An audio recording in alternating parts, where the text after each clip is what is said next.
Welcome to Got Your Attention. The British version, anyways. I'm not using my voice to keep my channel safe. Something. I don't think my mom approves of my channel, but I do it anyways. Anyways, I'm going to be reading a creepypasta story.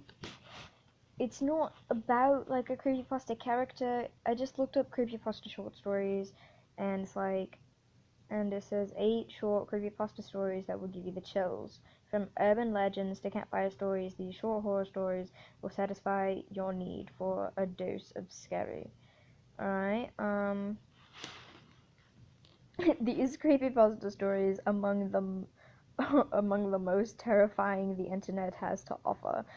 And with creepypasta icons like Slenderman, Candle Cove, and Robert Robert Robert Robert the Doll, you know these ones will be truly terrifying. The internet swoons over these tales, but be careful, they're bound to send you cowering beneath the sheets. Sure, I'm not very good at being scared. I mean, I'm not good at being... Okay, I'm not the best person to try to scare, because I will most likely hurt you instead of being startled. Instead of like jumping or going or or whatever, I will most likely hurt you for touching me or trying to scare me. I'm weird. Not trying to scare me, but Legendary Myth does it all the time, and I mean, she tries to scare me, but I swear she is the easiest person to scare. I can just say boo. We can be walking in the hallway together, and I'll go boo, and she will scream at the top of her lungs, and the look she gives me, it tells me that I know it's not fake. Anyways, Myth, if you're watching this, thank you for being there for me, and trying your best to be the best friend you can. Anyways, here's the first creepypasta story. Number 1, Darkness in the rearview mirror. In the summer of 2013, I found myself driving home alone on Highway 902 from a party. It was almost midnight, and needless to say, it was pitch black.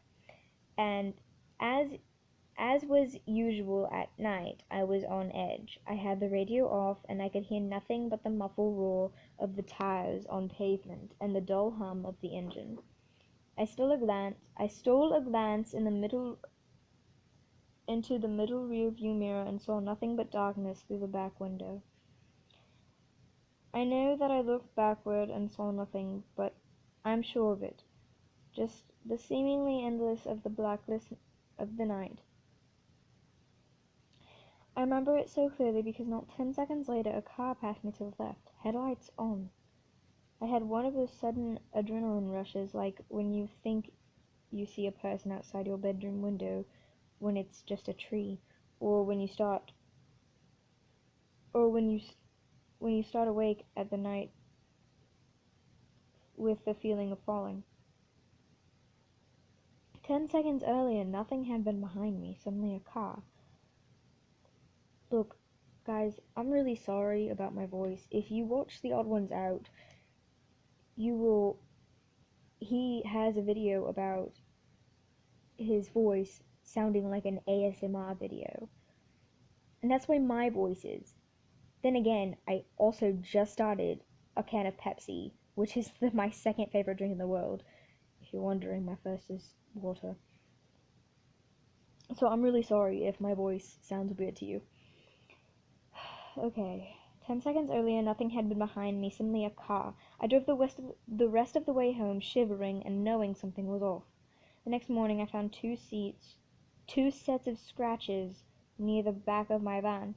One was on the left rear, one was on the right. The car was pretty old, it could have been there for months. But that was the first time I distinctly remembered seeing them. In hindsight, there are two possibilities for what happened that night. Possibility 1, by some glitch in reality or something paranormal, this or something paranormal, this car had somehow appeared behind me within 10 seconds of me checking my mirror, like some weird ghost stuff or something. However, the second option was what makes my blood run cold whenever I consider it.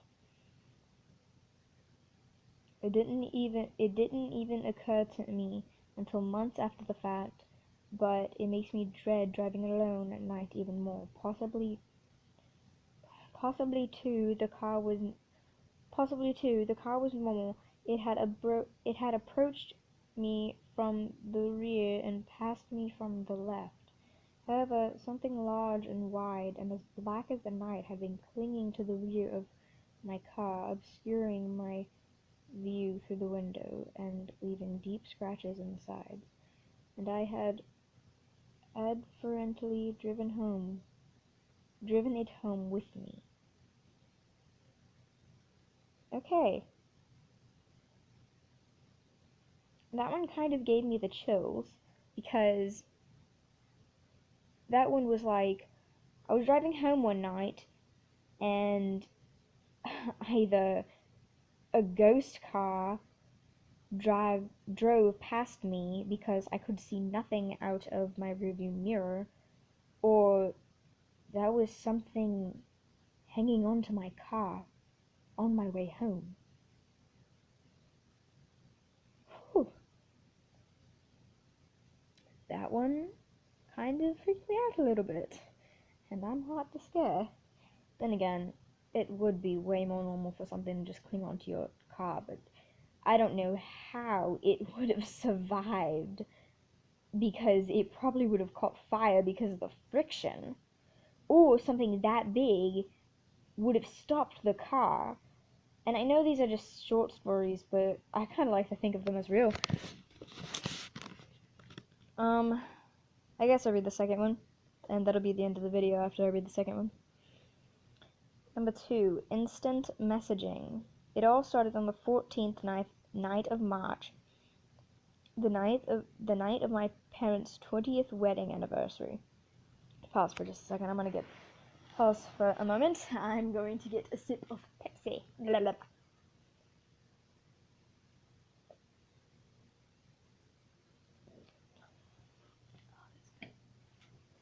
It's good stuff.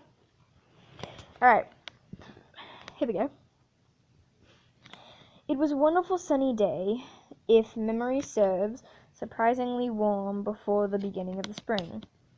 The beautiful weather was perfect for the atmosphere of the day. Being married for 20 years is obviously a momentous occasion, so my parents had booked a table at our favorite Italian restaurant. Of course, it was a formal occasion, so I had my best suit on. It was 5:33, and I was just straightening my tie when my phone went off. I'd received a message. That's strange, I thought. That never happens. I checked the message. It was from my mum. Apparently, the person who wrote this story is British, because it's actually mum in this one. It's M-U-M. It was from my mum. It was quite a jumble of numbers and letters, but through the vocabulary stew, I could make out the legible phrase, "Please help me." It should go without saying that this worried me greatly, so I immediately replied, "Are you okay?" And just as instantly, I got another text which read, "Oops, pocket text." And I signed, I signed with relief I had, and I sighed with all the relief I had, and continued to prepare myself. A few minutes later, I received yet another message, this time from my dad.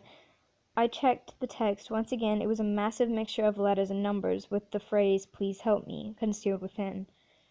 Creepy though this was, my dad was always a joker, so I presumed he was just joking around, until I was sent another text saying, "Oops, pocket text." Now this sparked panic. Pure, unmistakable panic. Exactly half a minute passed when I received the exact same text from my sister. This could not be coincidental. It just couldn't.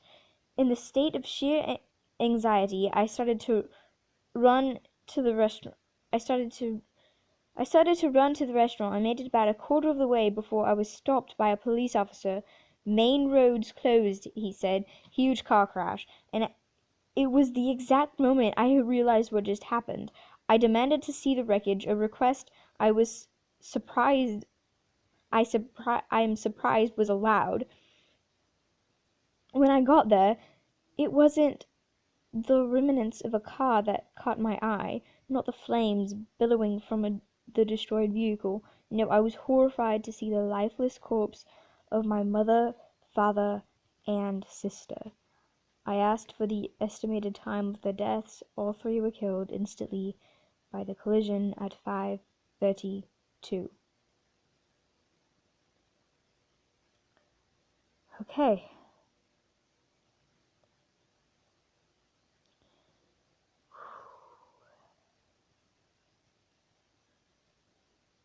The collision was at 5:32. Well, the estimated time was the collision at 5:32. But at the beginning of the story, it says it was 5:33 and I was straightening my tie when my phone went off. I received a message. That one is actually kind of sad. Anyways, that's all I'm gonna read this time. Excuse me. Oh, there we go again. Thanks for tolerating me, and I'll make another one soon. Well, I'm making them all in one day, which is funny, because I've got nothing else better to do. But I'll publish another one soon. That's better to say that. Bye.